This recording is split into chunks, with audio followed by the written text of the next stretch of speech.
जब मैं कहता हूं कि आज के प्रचार का शीर्षक ये है कि यीशु हमारा प्रभु और राजा है,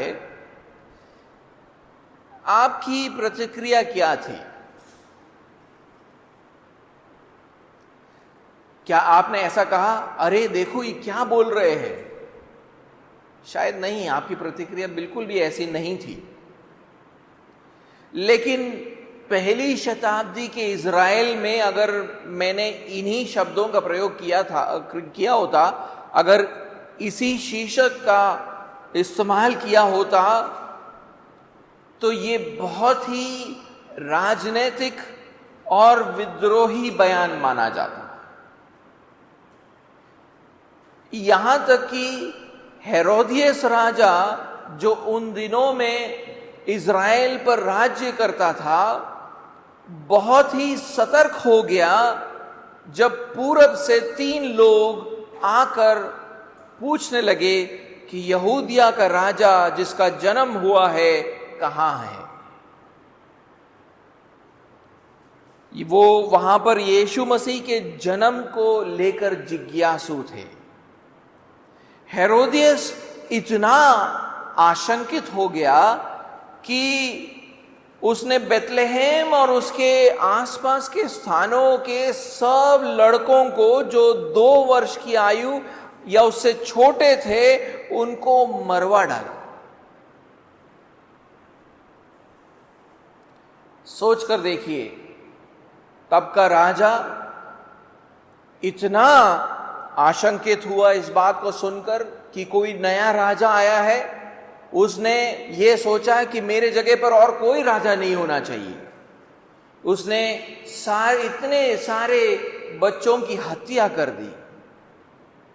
तो आप समझ पा रहे हो कि ये बोलना ही कि यीशु राजा है और प्रभु है और राजा है, कितना खतरनाक था उन दिनों में।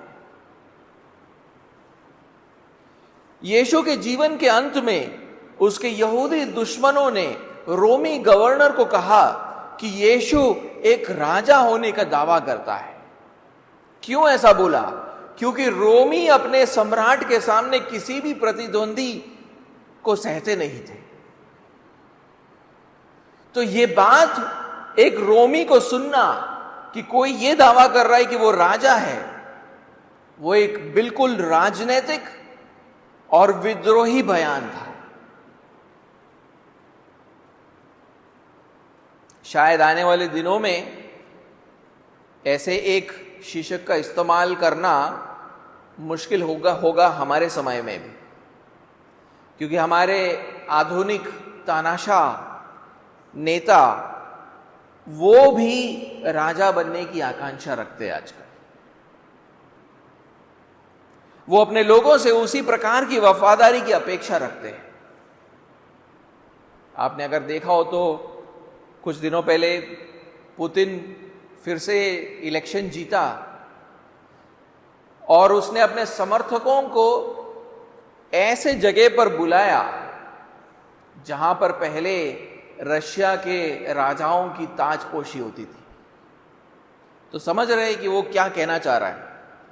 वो अपने समर्थकों से कह रहा है कि मैं तुम्हारा राजा हूं, और वो उसी प्रकार का एक विश्वास योग्यता अपने समर्थकों से उसकी अपेक्षा करता है। यह स्पष्ट है कि यीशु ने भी अपने लोगों का प्रभु और राजा होने का दावा किया, और कोई ऐसी घटना थी जिसके द्वारा उन्होंने ये दावा किया कि मैं तुम्हारा प्रभु और राजा हूं। तो उस घटना को हम आज के खंड में पढ़ते हैं। इस घटना को हम चारों सुसमाचारों में पाते हैं, लेकिन आज का हमारा खंड लूका के सुसमाचार से आता है। तो आए हम लूका के 19वें अध्याय 28वें आयत से 38वें आयत तक पढ़े। लूका 19 28वें आयत से 38वां आयत। ये बातें कहकर वह यरूशलेम की ओर उनके आगे आगे चला। जब वह जैतून नामक पहाड़ पर बतफगे और बेथनिया के पास पहुंचा तो उसने अपने चेलों में से 2 को यह कह के भेजा, सामने के गांव में जाओ और उसमें पहुंचते ही एक गधी का बच्चा जिस पर कभी कोई सवार नहीं हुआ बंधा हुआ तुम्हें मिलेगा, उसे खोलकर ले आओ। यदि कोई तुमसे पूछे कि क्यों खोलते हो तो यह कह देना कि प्रभु को इसका प्रयोजन है। जो भेजे गए थे उन्होंने जाकर जैसा उसने उनसे कहा था वैसा ही पाया। जब वे गधे के बच्चे को खोल रहे थे तो उसके मालिकों ने उनसे पूछा, इस बच्चे को क्यों खोलते हो? उन्होंने कहा, प्रभु को इसका प्रयोजन है। वे उसको यीशु के पास ले आए और अपने कपड़े उस बच्चे पर डालकर यीशु को उस पर बैठा दिया। जब वो जा रहा था तो वे अपने कपड़े मार्ग में बिछाते जाते थे। निकट आते हुए जब वह जैतून पहाड़ की ढलान पर पहुंचा तो चेलों की सारी मंडली उन सब सामर्थ के कामों के कारण जो उन्होंने देखे थे आनंदित होकर बड़े शब्द से परमेश्वर की स्तुति करने लगे। धन्य है वह राजा जो प्रभु के नाम से आता है, स्वर्ग में शांति और आकाश मंडल में महिमा हो। आज का पहला बिंदु यह है, यीशु हमारा प्रभु है। यीशु यरीहो शहर में थे। इससे पहले इस घटना को जो हमने पढ़ा, इससे पहले वो यरीहो शहर में थे और वहां पर वो लोगों को परमेश्वर के राज्य के बारे में सिखा रहे थे। एक दृष्टांत के द्वारा वो उन्हें सिखा रहे थे कि वो जल्द ही स्वर्ग जाएगा, जहां परमेश्वर उन्हें सब चीजों पर राजा ठहराएगा और राजा बनने के बाद वो पृथ्वी पर वापस आएंगे परमेश्वर के राज्य को स्थापित करने के लिए। तब तक वो एक स्वामी की तरह है जिसने अपने दासों को अपनी संपत्ति सौंपी है और जब वो वापस आएंगे वो अपने दासों से जवाब मांगेंगे कि उन्होंने उसकी संपत्ति का कैसा प्रयोग किया। तो हमारे पहले आयत में लूका कहता है कि इन बातों को सिखाने के बाद यीशु अपने चेलों की अगुवाई यरूशलेम की ओर करने लगा। लूका इस सुसमाचार में हमें बताता है कि यीशु पूरे इज़राइल देश का दौरा कर रहा था अपने चेलों के साथ और ये प्रचार करता हुआ जा रहा था कि परमेश्वर का राज्य जल्द आने वाला है। और इस सफर का आखिरी मंजिल था यरूशलेम। कुछ आयतों को हम पढ़ेंगे जिससे हमें पता चलेगा कि यीशु और चेले इस सफर पर थे और उनका संदेश क्या था। लूका का 4 अध्याय और 43वां आयत। लूका 4 अध्याय 43वां आयत। यीशु अपने चेलों से कहता है, परंतु उसने उनसे कहा, मुझे अन्य नगरों में भी परमेश्वर के राज्य का सुसमाचार सुनाना अवश्य है, क्योंकि मैं इसीलिए भेजा गया हूं। यीशु बोलता है कि मेरे आने का उद्देश्य यही है कि मैं अलग अलग जगहों पर, अलग अलग नगरों में जाकर परमेश्वर के राज्य के बारे में बताऊं। 8वें अध्याय और उसके पहले आयत को पढ़े। 8वें अध्याय पहला आयत। इसके बाद वो नगर नगर और गांव गांव प्रचार करता हुआ और परमेश्वर के राज्य का सुसमाचार सुनाता हुआ फिरने लगा और वे 12 उसके साथ थे। तो वो अलग अलग नगरों में, अलग अलग गांवों में जाकर परमेश्वर के राज्य का संदेश सुनाता था और उसके साथ ये 12 चेले थे। और फिर 13वें अध्याय 22वें आयत में देखिए क्या लिखा है। 13वां अध्याय 22वां आयत। वह नगर नगर और गांव गांव होकर उपदेश करता हुआ यरूशलेम की ओर जा रहा था। तो वो इस सफर पर जा रहा था और लूका हमें बताता है कि उसका जो मंजिल है वो यरूशलेम है। तो हमारे खंड में जब वापस आते हैं 29वीं आयत को जब हम देखते हैं तो वहां पर यह कहा गया है कि जब यीशु जैतून पहाड़ के पास पहुंचे जो यरूशलेम की पूर्वी दिशा में स्थित है, और बेथनिया एक गांव था जो जैतून पहाड़ की पूर्वी ढाल पर स्थित था, यानी जैतून पहाड़ पर ही दो गांव थे। उनमें से एक गांव था बेथनिया जो उस पहाड़ के पूर्वी ढाल पर था, और बेतफगे भी उसी के पास एक और गांव था।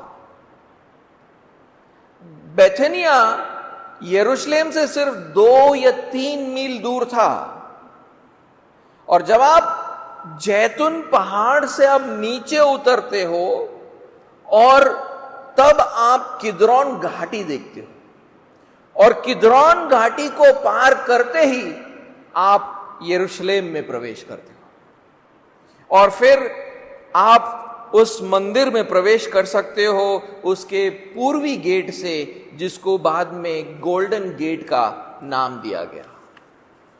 तो जब यीशु जैतून पहाड़ पर पहुंच रहे थे, जैतून पहाड़ पर पहुंचे नहीं थे, पहुंचने वाले थे, यानी बेथनिया और बेतफगे नाम के गांवों के पास पहुंचने वाले थे, उन्होंने अपने चेलों को कुछ करने को बोला। 30वें और 31वें आयत में उसको पढ़ते हैं। कहता है, सामने के गांव में जाओ और उसमें पहुंचते ही एक गधी का बच्चा जिस पर कभी कोई सवार नहीं हुआ बंधा हुआ तुम्हें मिलेगा, उसे खोल कर ले आओ। यदि कोई तुमसे पूछे कि क्यों खोलते हो, तो यह कह देना कि प्रभु को इसका प्रयोजन है। 30वें आयत में यीशु मसीह एक भविष्यवाणी को करता है, आपने अगर ध्यान दिया हो तो। वो कहता है कि जैसे ही वो उस गांव में पहुंचेंगे, उनको एक गधी का बच्चा बंधा हुआ मिलेगा जिस पर कोई कभी सवार नहीं हुआ है। और जब वो वहां पहुंचते हैं तब उन्हें गधी का बच्चा मिलता है जैसा उसने भविष्यवाणी किया था। 32वें आयत को पढ़े। जो भेजे गए थे उन्होंने जाकर जैसा उसने उनसे कहा था वैसा ही पाया। यीशु ऐसी भविष्यवाणी कैसे कर पाया? क्योंकि उस गधे के बच्चे को पानी पिलाने के लिए कोई खोल कर ले जा सकता था, या उसे कोई और उद्देश्य से कहीं और ले जा सकते थे। यीशु मसीह को कैसे पता चलता है कि जब ये दो चेले वहां पर पहुंचेंगे तो ये गधी का बच्चा वहां पर बंधा हुआ मिलेगा उन्हें? ये इस बात को दर्शाता है कि यीशु के पास दिव्य ज्ञान था, क्योंकि वो परमेश्वर का पुत्र है जिन्होंने मनुष्य का रूप धारण किया था। उनमें दो चरित्र कार्य कर रहे, एक दिव्य चरित्र और एक मानवीय चरित्र। ये दोनों ही चरित्र यीशु मसीह में काम कर रहा है, कार्य कर रहा है। उसी लिए वो इस प्रकार की भविष्यवाणी कर पाए। उन्हें परमेश्वर की तरह सब बातों का ज्ञान था। वो जानते थे कि ये दो चेले वहां पहुंचेंगे तो उन्हें क्या दिखेगा। लेकिन उनके चेलों के लिए वो प्रभु थे, क्योंकि 31वें आयत में वो अपने चेलों से क्या कहता है? यदि कोई तुमसे पूछे कि क्यों खोलते हो, तो यह कह देना कि प्रभु को इसका प्रयोजन है। जो प्रभु शब्द है वो एक स्वामी और उसके दास के बीच के रिश्ते को दर्शाता है। स्वामी अपने दास का मालिक होता है, और दास के पास जो कुछ भी होता है वो भी उसके स्वामी का होता है। और उस गधे के मालिकों के लिए भी यीशु प्रभु था। उसीलिए तो इन दो चेलों ने जब उनको जाकर कहा कि प्रभु को इसका प्रयोजन है, तब मालिक अपने गधे को यीशु को सौंप देते। नहीं तो पूछ सकते थे किसका प्रभु, कौन सा प्रभु, पूछ सकते थे, नहीं पूछा। उनके लिए भी यीशु प्रभु था। शायद यीशु के लिए ये पहला समय, पहली बार नहीं था बेथनिया या बेथफगे आना, पहले भी आ चुके थे। क्योंकि यहां पर ही मरियम और मार्था लाजरस का घर हुआ करता था और लोग उनको वहां पर जानते थे। तो इस गांव के लोगों के लिए भी प्रभु यीशु है। 33वें और आयत से 35वें आयत तक पढ़े। जब वे गधे के बच्चे को खोल रहे थे तो उसके मालिकों ने उनसे पूछा, इस बच्चे को क्यों खोलते हो? उन्होंने कहा, प्रभु को इसका प्रयोजन है। वे उसको यीशु के पास ले आए और अपने कपड़े उस बच्चे पर डालकर यीशु को उस पर बैठा दिया। यहां पर शब्दों का एक खेल हो रहा है जिसको शायद आप देख नहीं पाओगे। 33वें आयत में गधे के मालिकों के लिए, मालिक जो शब्द वहां पे इस्तेमाल किया है 33वें आयत में, गधे के बच्चे के मालिकों के लिए मालिक जो शब्द इस्तेमाल किया गया है वो है यूनानी शब्द कुरियोस, जिसका अर्थ है, जिसका अनुवाद है प्रभु। ये वही शब्द है जिसका प्रयोग यीशु ने अपने लिए किया था। मालिकों के लिए प्रभु शब्द का इस्तेमाल इसलिए होता है क्योंकि वो गधे के मालिक थे। लेकिन वो दो चेले उन मालिकों से 34वें आयत में कहते हैं प्रभु को इसका प्रयोजन है। ये इस बात को दर्शाता है कि उन सब के लिए यीशु ही प्रभु है, यीशु ही सबका प्रभु है, वही उन सब का मालिक है। उन पर अधिकार यीशु का था। यही नहीं, उनकी जायदाद भी यीशु की थी। जब आप किसी व्यक्ति को प्रभु मानते हो उस समय में उसका अर्थ है कि हम तेरे दास हैं, और दास होने का मतलब है कि दास के पास जो कुछ भी है वो उस प्रभु का होता है। उसीलिए हम देखते हैं कि इन चेलों ने अपना सब कुछ प्रभु की सेवा में लगा दिया। आप देख रहे हैं वहां पर क्या हो रहा है। सिर्फ वो गधा नहीं बल्कि उनके कपड़े भी वो यीशु के लिए इस्तेमाल करते हैं। 35वां आयत कहता है, उन चेलों ने अपने कपड़े भी उस गधे पर डाल दिए। और फिर 36वें आयत में लिखा है, चेलों की वो भीड़ ने अपने कपड़े यीशु के आदर में रास्ते पर बिछाते गए। मत्ती का सुसमाचार कहता है कि कुछ लोगों ने तो पेड़ों की डालियों को काट काट कर रास्ते पर बिछाया। यूहन्ना कहता है कि ये खजूर की डालियां थी, जिसको अंग्रेजी में पाम ब्रांचेस कहा जाता है। इसलिए हम इस घटना को आज हम पाम संडे के नाम से जानते हैं। शुरू में मैंने कहा था कि यीशु यरीहो में शिक्षा दे रहे थे। आप घर जाकर इससे पहले के खंड को पढ़ना, और वहां पर वो एक दृष्टांत का प्रयोग करते हैं। उस दृष्टांत में वो ये सिखाते हैं कि वो जल्द ही स्वर्ग जाएंगे जहां उनका राज्य अभिषेक होगा। राज्य अभिषेक होने के बाद वो वापस आएंगे। तब तक वो एक स्वामी के समान है जिन्होंने अपने संपत्ति अपने दासों को सौंपी है, और जब वे वापस आएंगे तब वे अपने दासों से हिसाब मांगेंगे कि उनका संपत्ति का उन्होंने कैसे इस्तेमाल किया। और हमारे खंड में क्या हो रहा है? हमारे खंड में उसी बात को दर्शाया जा रहा है कि असल जीवन में वो कैसा दिखता है। उनके चेले उनको अपना प्रभु और अथवा मालिक मान रहे थे और वो इस बात को समझते थे कि उनकी संपत्ति असल में प्रभु यीशु की है।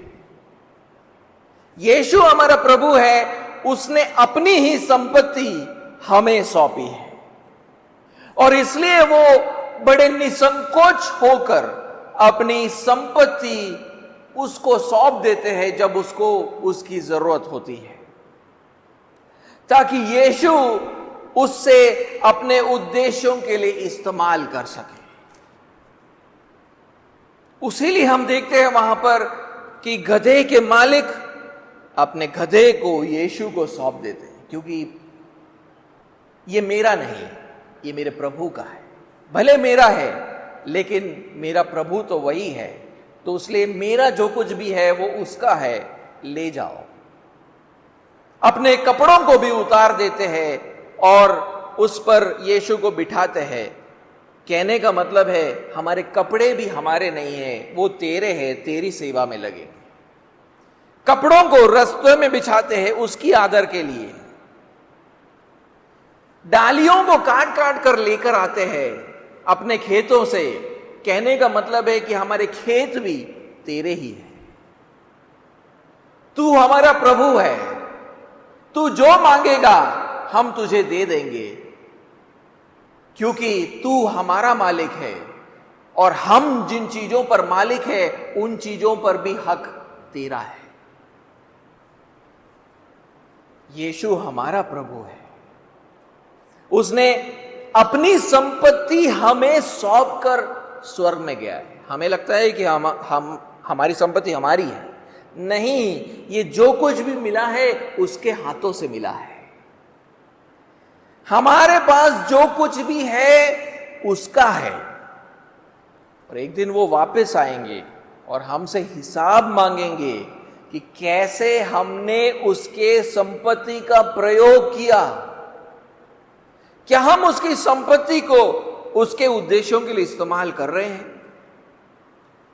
उसका उद्देश्य क्या है? उसका उद्देश्य यह है कि पृथ्वी पर परमेश्वर की महिमा हो। उसका उद्देश्य यह है कि हमारे जीवनों के द्वारा परमेश्वर का राज्य फैले। उसका उद्देश्य यह है कि कलीसिया को बांधा जाए।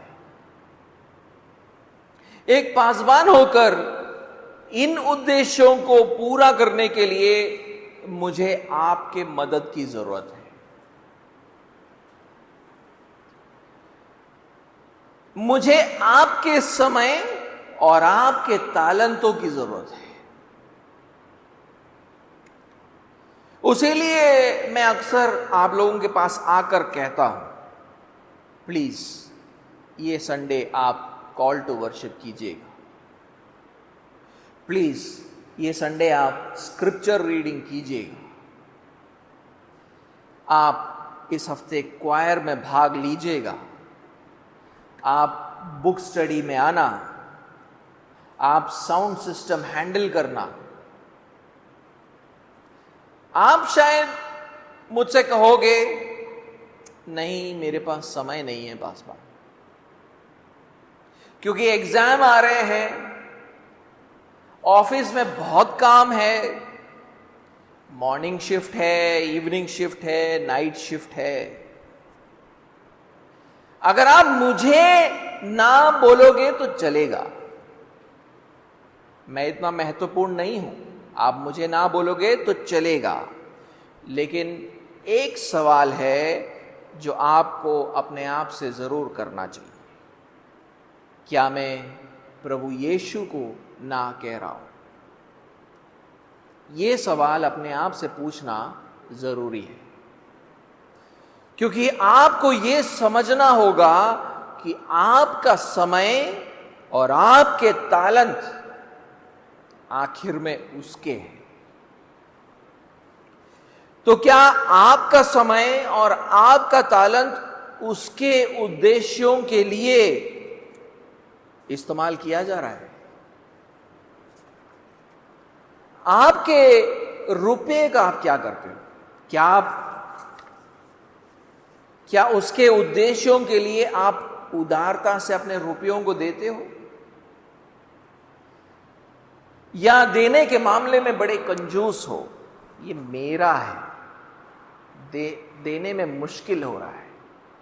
अगर प्रभु का है ऐसा मानते तो खुल कर देते।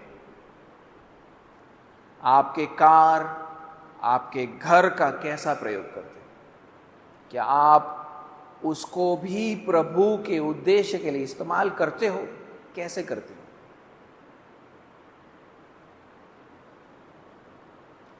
हम उसे प्रभु प्रभु बुलाते हैं जब वो हमारे साधनों की मांग करे, तब हम उसे ना नहीं कह सकते। तो हमें जरूर सोचना चाहिए कि हम अपने संपत्ति का इस्तेमाल हमारे प्रभु के लिए कैसे करते हैं। हमारी संपत्ति पर उसका पहला हक है। उसीलिए क्योंकि हम मानते हैं कि यीशु हमारा प्रभु है, वो हमारा मालिक है। दूसरा बिंदु, यीशु हमारा राजा है। ये खंड हमें यीशु के बारे में कुछ और भी सिखाता है। 37 और 38 आयत को पढ़े। निकट आते हुए जब वो जैतून पहाड़ की ढलान पर पहुंचा तो चेलों की सारी मंडली उन सब सामर्थ के कामों के कारण जो उन्होंने देखे थे आनंदित होकर बड़े शब्द से परमेश्वर की स्तुति करने लगी। धन्य है वे राजा जो प्रभु के नाम से आता है, स्वर्ग में शांति और आकाश मंडल में महिमा हो। जब यीशु जैतून पहाड़ की ढाल उतर रहे थे तो चढ़े, बेथनी और बेतफगे को पार किया और अब ढाल उतर रहे हैं और किद्रोन घाटी की ओर जा रहे थे, तब चेलों की सारी मंडली आनंदित होकर बड़े शब्द से परमेश्वर का स्तुति करने लगा। और इसके पीछे एक कारण था। लूका लिखता है वहां पर, उन सब सामर्थ के कामों के कारण जो उन्होंने देखा था। यानी जिन सामर्थ के कामों को उन्होंने यीशु को करते हुए देखा था, उसके कारण वो परमेश्वर की बढ़ाई कर रहे थे, उसको स्तुति दे रहे थे। यीशु के ये चेले काफी समय से उसके साथ चल रहे थे और वे उन सारे सामर्थ के कामों को देख रहे थे जिसको वे कर रहे थे। जैसा कि उन्होंने उसे दुष्ट आत्माओं को निकालते हुए देखा, एक लकवाग्रस्त व्यक्ति को चंगा करते हुए देखा, उन्होंने 12 वर्ष से लहू बहने की बीमारी से पीड़ित स्त्री को चंगा करते हुए देखा। यूहन्ना का सुसमाचार कहता है कि बेथनी में उन्होंने लाजर को मृत्यु को जिलाते हुए देखा। लेकिन दुष्ट आत्माओं को भगाना और चंगाई के चमत्कार एक और महत्वपूर्ण विषय की ओर इशारा करते हैं। एक और महत्वपूर्ण विषय की ओर इशारा करते हैं। क्या है वो बात? वो बात यह है कि यीशु परमेश्वर का अभिषिक्त है। वो मसीहा जिसको भेजने की प्रतिज्ञा परमेश्वर ने पहले से की थी। इसलिए जब बपतिस्मा देने वाला यूहन्ना यीशु से पूछता है कि क्या आने वाला व्यक्ति तू ही है, तब यीशु ने दुष्ट आत्माओं को भगाकर, रोगियों को चंगा करके इस बात का सबूत दिया कि आने वाला वो व्यक्ति वही था। लूका के 7वें अध्याय को पढ़े। लूका का 7वां अध्याय और उसका 18वें आयत से 23वां आयत। लूका 7, 18 से 23। यूहन्ना को उसके चेलों ने इन सब बातों का समाचार दिया। तब यूहन्ना ने अपने चेलों में से 2 को बुलाकर प्रभु के पास यह पूछने के लिए भेजा, क्या आने वाला तू ही है या हम किसी और की बाट देखें? उन्होंने उसके पास आकर कहा, यूहन्ना बपतिस्मा देने वाले ने हमें तेरे पास यह पूछने को भेजा है कि क्या आने वाला तू ही है या हम किसी दूसरे की बाट देखें। उसी घड़ी उसने बहुतों को बीमारियों और पीड़ाओं और दुष्ट आत्माओं से छुड़ाया और बहुत से अंधों को आंखें दी। और उसने उनसे कहा, जो कुछ तुमने देखा और सुना है जाकर यूहन्ना से कह दो कि अंधे देखते हैं, लंगड़े चलते फिरते हैं, कोढ़ी शुद्ध किए जाते हैं, बहरे सुनते हैं, मुर्दे जिलाए जाते हैं और कंगालों को सुसमाचार सुनाया जाता है। धन्य है वे जो मेरे विषय में ठोकर ना खाए। यीशु उनसे कह रहा था कि मसीहा के समय में जो जो चिन्ह होने थे, जिसका उल्लेख पवित्र शास्त्र में पहले से किया गया था, वो सारे चिन्ह अभी हो रहे हैं। वो चिन्ह क्या है कि दुष्टात्माएं भगाई जाती है और लोगों को चंगाई प्राप्त हो रहा है।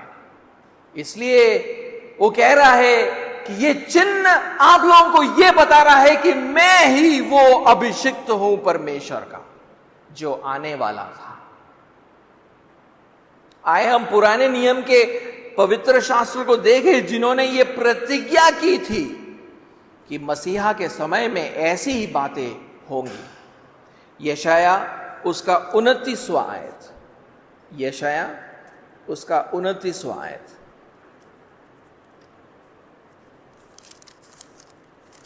और उसका 18 और 19वां आयत। यशाया 29, 18 और 19। उस समय बहरे पुस्तक की बातें सुनने लगेंगे और अंधे जिन्हें अभी कुछ नहीं सूझता वो देखने लगेंगे। नम्र लोग यहोवा के कारण फिर आनंदित होंगे और दरिद्र मनुष्य इज़राइल के पवित्र के कारण मगन होंगे। आगे पढ़े 35वें अध्याय, यशाया 35वां अध्याय और उसका 5वां और 6वां आयत। यशाया 35 उसका 5वां और 6वां आयत।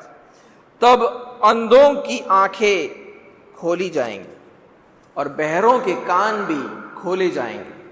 तब लंगड़ा हरिण की सी चौकड़ियां भरेगा और गूंगे अपनी जीभ से जय जयकार करेंगे, क्योंकि जंगल में जल के सोते फूट निकलेंगे और मरुभूमि में नदियां बहने लगेंगी। 61वां अध्याय पढ़े, यशाया 61वां अध्याय और उसके पहले 2 आयत। यशाया 61 और उसके पहले 2 आयत। प्रभु यहोवा का आत्मा मुझ पर है, क्योंकि यहोवा ने सुसमाचार सुनाने के लिए मेरा अभिषेक किया और मुझे इसलिए भेजा है कि खेदित मन के लोगों को शांति दो, कि बंदियों के लिए स्वतंत्रता का और कैदियों के लिए छुटकारे का प्रचार करो, कि यहोवा के प्रसन्न रहने के वर्ष का और हमारे परमेश्वर के पलटा लेने के दिन का प्रचार करो, कि सब विलाप करने वालों को शांति दो। और इसी आयतों का प्रयोग यीशु फिर लूका के 4 अध्याय में अपने लिए करता है। तो यीशु के साथ चलने वाले वो चेले आनंदित होकर बड़े शब्द से परमेश्वर की स्तुति इसलिए कर रहे थे क्योंकि वे जानते थे कि यीशु ही परमेश्वर का वो अभिषिक्त है जिसके बारे में यशाया ने कहा था। परमेश्वर के लोगों का वो मसीहा था, प्रतिज्ञा किया हुआ दाऊद का पुत्र, इज़राइल का राजा जो अपने लोगों को बचाने के लिए आया था। इसलिए ध्यान दे कि वो चेले जो वहां पर परमेश्वर की स्तुति कर रहे थे वो क्या बोलकर स्तुति कर रहे थे। 38वां आयत को पढ़े, लूका 19 और उसका 38वां आयत। क्या लिखा है वहां पर? वो वहां पर यीशु को धन्य कहते हैं क्योंकि वो राजा है जो प्रभु परमेश्वर के नाम से आता है। ये चेले यरूशलेम में अपने राजा के आगमन को देख आनंदित होकर ऊंचे शब्द से स्तुति कर रहे थे, और ये घटना हमें उस बात का स्मरण दिलाता है जिसको जकरिया भविष्यवक्ता ने बहुत साल पहले बताया था। जकरिया का 9वां अध्याय और उसका 9वां आयत पढ़े। जकरिया 9वां अध्याय और उसका 9वां आयत देखिए, वहां पर क्या कहा गया था। हे सिय्योन बहुत ही मगन हो, हे यरूशलेम जय जयकार कर, क्योंकि तेरा राजा तेरे पास आएगा। वह धर्मी और उद्धार पाया हुआ है, वह दीन है और गधे पर वरन गधी के बच्चे पर चढ़ा हुआ आएगा। देख रहे, एक और भविष्यवाणी वहां पर जकरिया भविष्यवक्ता यरूशलेम के लोगों से कह रहा है कि अपने राजा के आगमन पर वो मगन हो, जय जयकार करे। लेकिन दिलचस्प बात यह है कि यरूशलेम के लोग वहां पर उत्साहित नहीं हो रहे थे। कौन उत्साहित हो रहा था? आपने अगर ध्यान दिया होगा तो आपने समझ लिया होगा कौन उत्साहित हो रहा था। ये तो देश के दूसरे भागों से आए यीशु के चेले थे जो आनंदित होकर ऊंचे शब्द से स्तुति कर रहे थे। यरूशलेम जो इज़राइल का धार्मिक केंद्र था, वहां के लोगों ने यह विश्वास नहीं किया कि यह दीन व्यक्ति जो गधे पर चढ़ा हुआ आता है वो उनका राजा हो सकता है। उनकी आत्मिक आंखें पवित्र शास्त्र के अनेक भविष्यवाणियों के प्रति बंद हो चुकी थी। वो बिल्कुल शारीरिक रीति से सब बातों को देख रहे थे, परख रहे थे। वो शायद ये पूछ रहे थे कि ये हमारा राजा कैसे हो सकता है? हमारा राजा तो घोड़े पर आना चाहिए और उसके पीछे एक सेना होनी चाहिए, ना कि ऐसे देहाती लोग। अगर ये इज़राइल को बचाने आया है तो फिर तो इतना सामर्थ्य होना चाहिए कि वो रोमी राज्य से हमें बचा पाए। इसलिए यीशु इस बात पर विलाप करते हैं कि यरूशलेम की शहर ने उसको पहचाना नहीं। उसीलिए हमारे ही खंड में 41 आयत से 44 आयत को पढ़कर देखिए। लूका का 19वां अध्याय 41 से 44। जब वह निकट आया तो नगर को देखकर उस पर रोया और कहा, क्या ही भला होता कि तू ही इसी दिन में कुशल की बातें जानता, परंतु अब वे तेरी आंखों से छिप गई है। क्योंकि वे दिन तुझ पर आएंगे कि तेरे बैरी मोर्चा बांधकर तुझे घेर लेंगे और चारों ओर से तुझे दबाएंगे और तुझे और तेरे बालकों को जो तुझ में है मिट्टी में मिलाएंगे और तुझ में पत्थर पर पत्थर भी ना छोड़ेंगे, क्योंकि तूने उस अवसर को जब तुझ पर कृपा दृष्टि की गई ना पहचाना।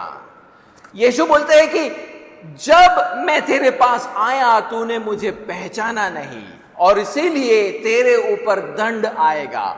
उसीलिए यीशु मसीह के जाने के बाद लगभग 40 साल के बाद रोमियों ने यरूशलेम शहर को पूरा का पूरा जला दिया और नीचे गिरा दिया। यीशु बोलता है, तूने मुझे पहचाना नहीं, उसका दंड तुझे भुगतना पड़ेगा। लेकिन यरूशलेम के लोग और भी निराश हो जाते हैं जब रोमी यीशु को क्रूस पर चढ़ा देते हैं। यीशु को उस क्रूस पर देखकर मानो उनका संदेह प्रमाणित हो चुका था कि यीशु उनको रोमियों से नहीं बचा सकता। इसलिए जब यीशु क्रूस पर थे तब उन्होंने उसको ठट्ठों में उड़ाया। लूका के 23वें अध्याय को पढ़े। लूका का 23वां अध्याय 35 से 38 क्या लिखा है वहां पर? लोग खड़े खड़े देख रहे थे और सरदार भी ठट्ठा करके कहते थे, इसने दूसरों को बचाया। यदि ये परमेश्वर का मसीह है, परमेश्वर का मसीहा है और उसका चुना हुआ है, तो अपने आप को बचा ले। सिपाही भी पास आकर और सिर का देकर उसको ठट्ठा करके कहते थे, यदि तू यहूदियों का राजा है तो अपने आप को बचा। और उसके ऊपर एक दोष पत्र भी लगा था, ये यहूदियों का राजा है। उन्होंने एक महत्वपूर्ण बात को नहीं समझा। उन्होंने ये नहीं जाना कि एक मनुष्य का सबसे बड़ा दुश्मन दूसरे मनुष्य नहीं होते। एक मनुष्य का सबसे बड़ा दुश्मन पाप, मृत्यु और परमेश्वर का आने वाला क्रोध होता है। हम सब ने पाप किया है और पाप का वेतन मृत्यु है। रोमियो का 6वां अध्याय 23वां आयत कहता है। जी हां, मृत्यु पाप का परिणाम है। मनुष्यों को इस तरह नहीं बनाया गया था कि वो मर जाए, बल्कि पाप के द्वारा इस दुनिया में मृत्यु आया। रोमियो का 5वां अध्याय 12वां आयत कहता है। और मृत्यु के बाद हर पापी हमेशा के लिए परमेश्वर के क्रोध का अनुभव करेगा। परमेश्वर का क्रोध पाप का सबसे आखिरी और सबसे बड़ा परिणाम है। तो मनुष्यों को पाप, मृत्यु और परमेश्वर के क्रोध से उद्धार की जरूरत है। उसके दुश्मन वो है। पाप, मृत्यु और परमेश्वर का क्रोध, इन चीजों से आपको बचने की जरूरत है। और यीशु राजा उन सब को बचाने के लिए आया जो उस पर विश्वास करते हैं या जो उस पर विश्वास करेंगे। यीशु उन लोगों को बचाने के लिए आया इन चीजों से। किन चीजों से? पाप, मृत्यु और परमेश्वर के क्रोध से। और रोमी क्रूस पर उसने इसी बात को अंजाम दिया। उस क्रूस पर उन्होंने विश्वासियों के लिए परमेश्वर के क्रोध को सहा, क्योंकि वो परमेश्वर का पुत्र था, चरित्र से दिव्य है। वो परमेश्वर के उस क्रोध को तृप्त कर पाए। कोई मनुष्य परमेश्वर के क्रोध को तृप्त नहीं कर पाता, क्योंकि वो परमेश्वर का पुत्र दिव्य व्यक्ति था। उसमें वो काबिलियत थी कि वो परमेश्वर के क्रोध को पूरी तरीके से तृप्त कर पाए। और क्योंकि वो एक मनुष्य भी था, वो विश्वासियों के लिए प्रतिनिधि बना, उनका प्रतिनिधि बना। उनके जगह पर उसने परमेश्वर के क्रोध को सहा, उनके जगह पर वो मरा, ताकि परमेश्वर उनके पापों को क्षमा करे और उनको पाप के दोष से मुक्ति मिले और उनको एक नया जीवन मिले और वो एक धर्मी जीवन जी पाए, पाप पर एक विजयंत जीवन। हां, बिल्कुल, हम जो विश्वासी हैं वो सिद्धता से धर्मी नहीं हुए हैं, क्योंकि हम अभी भी पाप से प्रभावित इस दुनिया में रहते हैं। लेकिन जब यीशु वापस आएंगे तब वो हमें सिद्ध बनाएगा। वो पूर्ण रीति से पाप से हमें मुक्त करेगा और नए पृथ्वी में प्रवेश कराएगा, जहां पर पाप और पाप का कोई परिणाम नहीं होगा। परमेश्वर की उपस्थिति हमारे बीच में होगी और हम हमेशा के लिए उसके आशीषों का अनुभव करेंगे। तो यरूशलेम के लोगों की तरह आप मत बनना जो दूसरे एक राजा की राह देख रहे हैं। यीशु ही वो एकमात्र राजा है जो हमें हमारे असली दुश्मनों से बचा सकता है। एकमात्र राजा। अक्सर हम सोचते हैं कि हम ही अपने जीवन के राजा हैं, है ना? मैं ही अपने जीवन का राजा हूं, मैं ही अपने जीवन की रानी हूं, जो भी आप कहना चाहें। हम अपने अच्छे कर्मों से अपने आप को बचा लेंगे, ऐसा हम सोचते हैं। नहीं कर पाओगे, बिल्कुल नहीं कर पाओगे। परमेश्वर अनंत जीवन और अपनी आशीषें सिर्फ उनको देता है जिन्होंने सिद्धता से एक धर्मी जीवन जिया, जिन्होंने अपने जीवन में एक भी पाप नहीं किया। उन्हीं को परमेश्वर अनंत जीवन और अपने आशीषों को देता है। तो कभी भी हम ऐसा ना सोचे कि हमारे प्रार्थना सभाओं में जाने से, हमारे उपवास करने से, हमारे दान देने से, हमारे तीर्थ यात्रा पर जाने से हमारा उद्धार होगा। सोच कर देखें कि हर दिन हम अपने हृदय में कितने दुष्ट विचारों को उत्पन्न करते हैं। अनंत जीवन और परमेश्वर के सारे आशीषों को पाने का एक ही रास्ता है, और वो है यीशु मसीह पर विश्वास करना। एक ही रास्ता है। क्योंकि जब हम यीशु मसीह पर विश्वास करते हैं तो दो बातें होती हैं। उनके बलिदान के आधार पर परमेश्वर हमारे पापों को पहले क्षमा करता है। तो पहले हमारे पाप क्षमा हो जाते हैं, मानो हमारा स्लेट क्लीन कर दिया गया है। दूसरी बात, जब हम उस पर विश्वास करते हैं, परमेश्वर हमें यीशु मसीह की सिद्ध धार्मिकता को पहनाता है। वो हमें एक दान के रूप में उसकी सिद्ध धार्मिकता को देता है, मानो हमने वो सिद्ध धर्मी जीवन जिया जो यीशु मसीह ने जिया। और क्योंकि अब हम यीशु में धर्मी हो चुके हैं, सिद्ध रीति से धर्मी हो चुके हैं, परमेश्वर हमें अनंत जीवन और उसकी सारी आशीषें प्रदान करता है। इसके अलावा और कोई तरीका नहीं है। सिर्फ यीशु राजा हमें उद्धार दे सकता है।